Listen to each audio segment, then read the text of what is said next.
Seguimos hablando con Betty Dillon. Betty, recién nos hablabas en el bloque anterior de los conflictos ambientales que provoca la actividad petrolera en 25 de mayo. Contanos un poquito más. Sí, en realidad dijimos que el petróleo es una actividad extractiva y invasiva, ¿no? Invasiva de lo cotidiano y obviamente también de lo ambiental. Porque el impacto ambiental directo, si tangible, lo que uno puede ver son varias cuestiones, desde los movimientos de suelo, la construcción de caminos, luego la perforación misma que genera un fuerte impacto y después sumado a la parte extractiva. Aquí los problemas y los efectos que esto ha generado, sobre todo en los puesteros pastoriles, los que vivían en el campo, son muy directos. ¿Por qué? Porque muchas veces las bombas se rompen y no funcionan, por lo tanto hay, digamos, emanaciones no solamente de gases, sino también de líquidos sobre el suelo. Esto genera que después las lluvias torrenciales generen derrames que vayan directamente al río, por ejemplo, que es la fuente de provisión de agua de la zona. Los derrames han sido muy importantes, pero también hay piletas, o había piletas a cielo abierto, donde estos derrames, digamos, terminaban después de alguna lluvia. Y eso es el impacto sobre el suelo. Pero además, digamos, el petróleo tiene todo un sistema de conducción que no es solamente la cantidad de caminos que se abren para, digamos, el control de los pozos, sino también las conducciones que tienen que ver con los ductos. El oleoducto, el gasoducto, que son todos caños que van en superficie en la mayoría de los casos. Este fue el principal impacto para los puesteros pastoriles, a los cuales les generó un daño importante desde el punto de vista de la mortandad de animales. Esto comprobado, cada uno de los puesteros sabía lo que le estaba pasando porque los animales bebían agua muchas veces que estaba empetrolada o con algún contenido del aceite, digamos. Se llevaba por delante los ductos, por lo tanto quedaban ahí y morían. El impacto fue muy fuerte. Uno cuando entrevista a los puesteros te dice que bueno, el cambio fue absoluto y fue un cambio de vida porque directamente no se podían dedicar a la actividad por la invasión que había provocado. Claro. Por lo tanto, el impacto ambiental tangible, digamos, es evidente y ha sido evidente. Los derrames han sido el principal problema. Y el impacto social que debe estar ligado al impacto ambiental, me imagino. El impacto social generó un montón de cuestiones, sobre todo las luchas que estos mismos puesteros en principio han tenido con las petroleras, con el tema de demandar, digamos, no solamente por daños, sino tal vez por servidumbres, que son el uso de los espacios cotidianos que esta gente tenía para sobrevivir, ahora se ven invadidos. Entonces hubo mucha demanda social contra las empresas que provocaban estos daños, las sigue habiendo, ¿no? A lo cual, bueno, las empresas también tienen su forma de responder.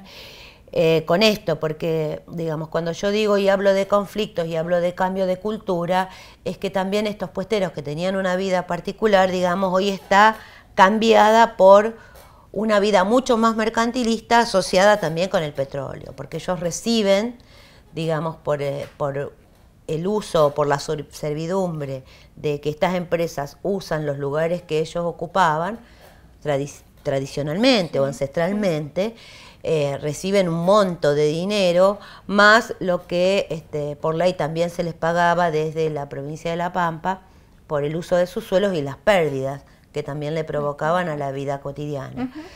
O sea, es una zona que yo le llamo de conflicto latente. El conflicto está siempre presente, aunque hay a veces una aparente calma o desde acá no la veamos, en el lugar el conflicto está latente. Por lo tanto, y es gente que, vuelvo a decir, se ha acostumbrado a resistir y también a reaccionar con los elementos que por un lado hay elementos que son estructurales, por ejemplo, el petróleo nos generó formas o acciones de resistencia que son para todos los lugares petroleros, como puede ser el piquete, por ejemplo, ¿no? El piquete, que es muy común en esta zona y que simbólicamente es muy fuerte y que también hay lugares simbólicos donde se hacen los piquetes. Por ejemplo, el corte del puente dique es un lugar fuerte porque el impacto es muy fuerte y después los puesteros son los que en realidad cortan los ingresos a los pozos. O sea, y que generando pérdidas bastante importantes a la empresa directamente. Claro. Es decir, una forma que ellos han adquirido y que saben que directamente afecta a la empresa. El corte del puente dique puede tener distintos afectados, pero el corte al ingreso a los pozos, o a los yacimientos, o a los lugares donde están los pozos, es un impacto directo a la empresa con pérdidas diarias a la empresa. Claro. Entonces, ahí hay una reacción mucho más rápida porque la empresa, obviamente, en sus cálculos debe tener en cuenta esta pérdida. Betty, nos han quedado un montón de temas afuera, pero nos tenemos que despedir. Antes te pregunto, ¿dónde encontramos este libro? Bueno, en principio estamos esperando la presentación oficial de la universidad. Este es el único ejemplar que yo tengo. Bien.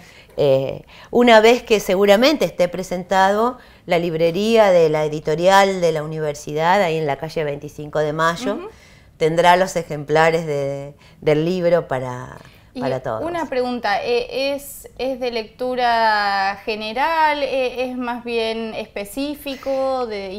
Tiene ambas cosas el libro, porque digamos, en principio estos libros son evaluados desde el punto de vista académico, tiene gran parte también de mi tesis de maestría, por lo tanto tiene un componente académico que por ahí más duro, digamos. Claro, es un poco más duro y es para determinados especialistas que creo que dentro de la geografía, porque lo tengo que poner, que es toda la parte teórica, por ejemplo, ¿no?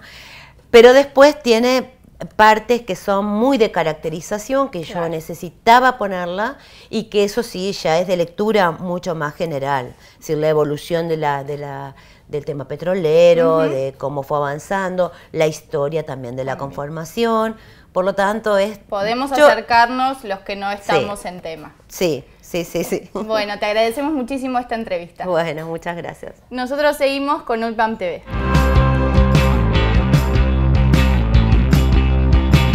Organizado por el Instituto de Estudios Sociohistóricos y la Comunidad William II, se desarrollaron días atrás las jornadas en homenaje a Germán Canué, uno de los principales referentes de la comunidad Ranquel.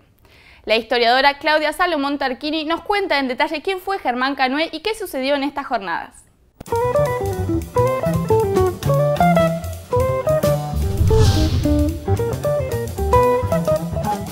Germán Canué nació en 1932 en una zona rural del oeste de la provincia de La Pampa, en aquel momento territorio, y se crió, digamos, en el oeste y pasó la mayor parte de su vida adulta en Buenos Aires, fuera de La Pampa, por su profesión. Cuando él se enteró acerca de la movilización de los ranqueles por sus tierras en la década de 1960, él sintió que tenía que volver y que tenía que hacer algo respecto de eso, y fue el principal organizador del movimiento Ranculche tal como lo conocemos en la actualidad. Así que las 30 comunidades que están en la provincia de La Pampa en la actualidad son en buena parte producto de su lucha y de su movilización. Nos interesa generar un espacio interdisciplinario en el que podamos compartir algunos avances y ver en qué estado está cada uno. Porque normalmente los historiadores nos encontramos en congresos de historiadores, los lingüistas en congresos de lingüistas, y cuando queremos abordar, digamos, distintas temáticas sobre un pueblo en particular como el Ranquel, necesitamos espacios de este tipo, ¿no? La mayoría de los expositores en esta oportunidad somos investigadores. Hay 4 expositores por las comunidades. El primero fue Pedro Cori ayer, hoy expuso Diana Oliva, de la comunidad de Farías, expuso también Nazareno Serraíno, el referente de educación intercultural bilingüe, y por la tarde va a exponer María Inés Canué. Y el objetivo es básicamente, digamos, no dirigirnos a un público de especialistas, sino también compartir nuestros avances de investigación con la gente de las comunidades, digamos. Es una jornada doble en ese sentido, ¿no? La relación de los investigadores y las comunidades son, creo que en el caso del pueblo de Ranquel, muy estrechas y de muy larga data. Y esto es un mérito de Germán, justamente, porque en otros contextos a veces uno nota que los historiadores pueden tranquilamente hacer sus investigaciones en archivo y no necesariamente vincularse con las comunidades, si no hace falta, digamos, entrevistarlos para obtener cierta información, pero creo que todos los que trabajamos en este campo relacionados con el pueblo ranquel tenemos un compromiso especial de vincularnos con ellos, no solo porque lo pensamos así desde nuestra práctica, digamos, profesional, sino porque Germán nos acostumbró a eso, digamos, a contactarnos, a llamarnos, a participar en nuestras actividades, a organizar actividades en conjunto. De hecho, este encuentro no hubiera sido posible, creo, si en el 2006 no hubiéramos organizado con Germán lo que fue el primer encuentro de pueblos indígenas del centro y pueblos originarios, en el que la mitad éramos expositores de las universidades y la otra mitad eran expositores de las comunidades. En la Universidad de La Pampa hay básicamente, te podría decir, 4 líneas posibles. Una es la del equipo que coordina Ana Fernández Garay, que es lingüista. Esto en el Instituto de Lingüística en la Facultad de Ciencias Humanas. Aparte está haciendo su doctorado sobre políticas indigenistas y Estado en la Universidad General Sarmiento, es docente de la Facultad de Agronomía, Mario Mendoza, que también fue uno de los expositores. Daniela Baza, que es profesora en la Facultad de Ciencias Humanas, sería la tercera persona que está trabajando sobre estos temas. Terminó su doctorado, el año pasado, y la percepción de las comunidades acerca de la cuestión de la identidad pampeana era uno de sus líneas de trabajo. Y la cuarta sería, digamos, la que inauguró Daniel Villar allá por la década de 1990 en el Instituto de Estudios Sociohistóricos, que es uno de los organizadores de esta jornada, y de la cual surgieron, digamos, una serie de docentes que seguimos trabajando estos temas, y después, digamos, la que siguió con equipo armado específico en historia indígena y estudios indígenas en general fui yo, y tenemos un equipo de 10 personas trabajando.